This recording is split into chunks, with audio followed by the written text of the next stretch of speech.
నమస్కారం అండి. నేను మీ doctor TS Deepti Sarojini, senior industrial health physician.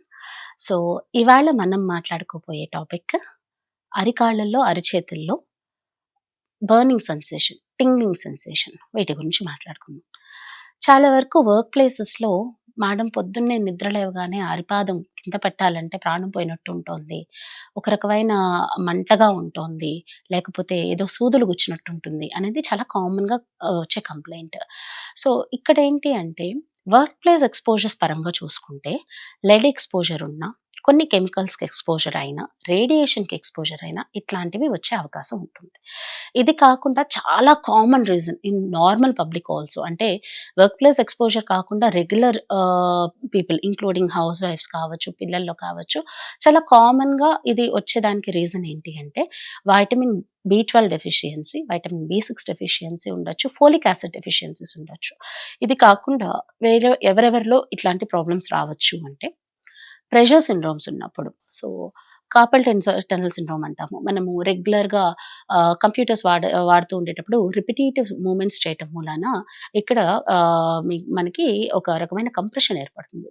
దానివల్ల కూడా మనకి కార్పల్ టన్నెల్ సిండ్రోమ్ ఉన్న వాళ్ళకి కూడా చేతుల్లో అట్లాంటి మంటలొస్తూ ఉంటాయి. అదే విధంగా టెండాన్ షీత్ ఎప్పుడైతే మనకి ఈ యాంకిల్ రీజియన్‌లో తర్వాత ప్లాంటర్ రీజియన్‌లో కూడా మనకి ఎక్కువ ఇన్‌ఫ్లమేషన్ స్టార్ట్ అవుతుందో అప్పుడు కూడా మనకి పిన్స్ అండ్ నీడిల్ సెన్సేషన్ వస్తుంది.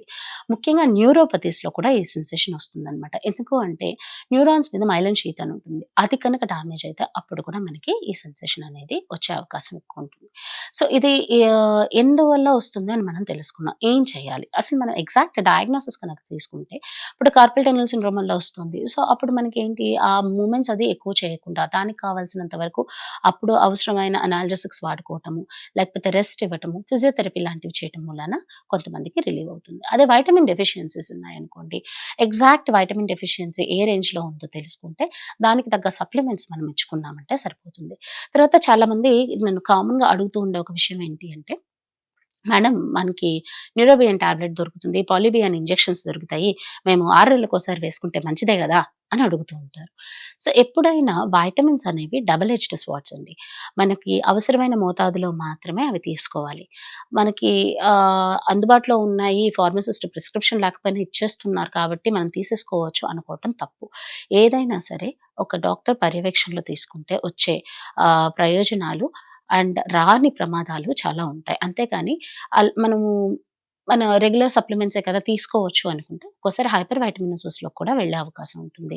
అప్పుడు కూడా చాలా ప్రాబ్లమ్స్ ఫేస్ చేయాల్సొస్తుంది. సో, ఇట్లాంటి డెఫిషియన్సీస్ ఉన్నాయి అంటే మనకెట్లా కొన్ని బ్లడ్ టెస్ట్స్ ఉన్నాయి. బ్లడ్ టెస్ట్ ద్వారా మనం తెలుసుకుంటాము. తెలుసుకున్న తర్వాత దానికి కావాల్సిన మోతాదు వాడుకొని నెక్స్ట్ మళ్ళీ ఒక పీరియాడిక్ ఇంటర్వెల్ తర్వాత ఒక 2 మంత్స్ తర్వాత, 3 మంత్స్ తర్వాత మళ్ళీ మనం టెస్ట్ చేసినప్పుడు అవి నార్మల్ లెవెల్స్‌కొచ్చినాయంటే అక్కడికి మనం సప్లిమెంట్స్ తీసుకోవడం అనేది స్లోగా ట్యాంపర్ చేసి స్టాప్ చేయొచ్చనమాట. అంతేకాని కంటిన్యూయస్‌గా వాడటం అనేది కరెక్ట్ పద్ధతయితే కాదు. వీటన్నిటికి మించి ఆహారంలో ముఖ్యంగా ధ్యాస పెట్టి వాటికి తగ్గ ఫుడ్ మనం తీసుకుంటూ ఉంటే టాబ్లెట్స్ మీద డిపెండ్ అవ్వాల్సిన అవసరం కూడా రాదు. సో, ఎప్పుడైనా మనం తీసుకునే ఆహారంలో మనకి కావాల్సిన మోతాదులో అన్ని వైటమిన్స్ అందుతున్నాయా లేదా అనేది చూసుకుంటూ ఉంటే కూడా కొంతవరకు ఈ ప్రాబ్లమ్‌ని మనం అరికట్టొచ్చు. ముఖ్యంగా ఈ ప్రాబ్లమ్ చాలా కామన్‌గా ఇవాల్టి రోజున మనకున్న సమాజంలో ఎక్కువ మంది డయాబెటిక్స్‌లో మనం చూస్తూ ఉంటాము.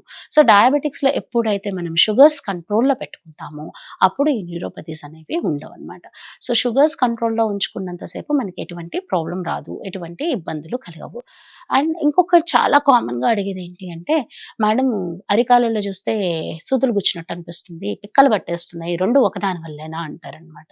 సో, రెండిటికి డిఫరెంట్ డిఫరెంట్ కారణాలుండొచ్చు. కొంతవరకు వైటమిన్ బి12, వైటమిన్ డి కూడా కారణం అవ్వచ్చు. సో, అసలు ప్రాబ్లమ్ ఏంటి? దేనివల్ల వస్తుంది? అనేది మనం కరెక్ట్‌గా ఐడెంటిఫై చేసుకోగలిగితే, దానికి మనము ఆ సమస్యకి పరిష్కారం తెలుసుకోవడం చాలా తేలికవుతుంది. So, always try to consult your doctor before taking any medication అండి. సో, అండ్ మెయిన్‌గా ఈ pins and needle sensation only ఒక టైమ్‌లోనే వస్తాయా? రోజంతా ఉంటాయా? ఇది కూడా చాలా కామన్‌గా ఎక్స్‌ప్రెస్ చేసే ఒక డౌట్. సో, చాలా వరకు ఏంటంటే ఓవర్ స్ట్రెయిన్ అయినప్పుడో, లేకపోతే మరీ ఇది ఉన్నప్పుడు తెల్లవారుజామున ఎక్కువుంటాయి. లేకపోతే నిద్ర టైంలో ఎక్కువ ఉంటూ ఉంటాయి. ఒకవేళ ఆ టైంలో మనం ఐడెంటిఫై చేసుకొని కరెక్ట్‌గా మనం మెడికేషన్ తీసుకోగలిగితే దాన్ని వెంటనే క్యూర్ చేసుకోవడానికి అవకాశం ఉంటుంది. అలా కాకుండా మనం నెగ్లెక్ట్ చేసి పడుకుంటే తగ్గిపోతుందిలే, పొద్దున్న కాసేపే కదా, ఆ తర్వాత నడిచేస్తే నార్మల్ అయిపోతుంది అనుకోకూడదు. అలా అవుతున్నాయి అంటే మనం ఒక పెద్ద ప్రమాదాన్ని మన చేతుల్లో మనం ఇన్వైట్ చేస్తున్నట్టు అర్థం. సో, ట్రీట్మెంట్ పరంగా చూసుకుంటే మెయిన్‌గా ఏంటి అంటే సప్లిమెంట్స్ మనం ఇందాక డిస్కస్ చేసుకున్నట్టు సరైన డాక్టర్ పర్యవేక్షణలో మనము సప్లిమెంట్స్ తీసుకుంటే సరిపోతుంది. అండ్ ఒకవేళ ప్రెషర్ సింప్టమ్స్ వల్ల గనక ఈ ప్రాబ్లమ్స్ వస్తుంటే ప్రెషర్ రిలీజ్ చేసుకుంటే లైక్ ఫిజియోథెరపీ కావచ్చు. కొంతవరకు మనకి ఎక్సర్‌సైజెస్ కూడా దోహదపడుతూ ఉంటాయి. ఇలాంటివి తీసుకుంటే సరిపోతుంది. Thank you so much.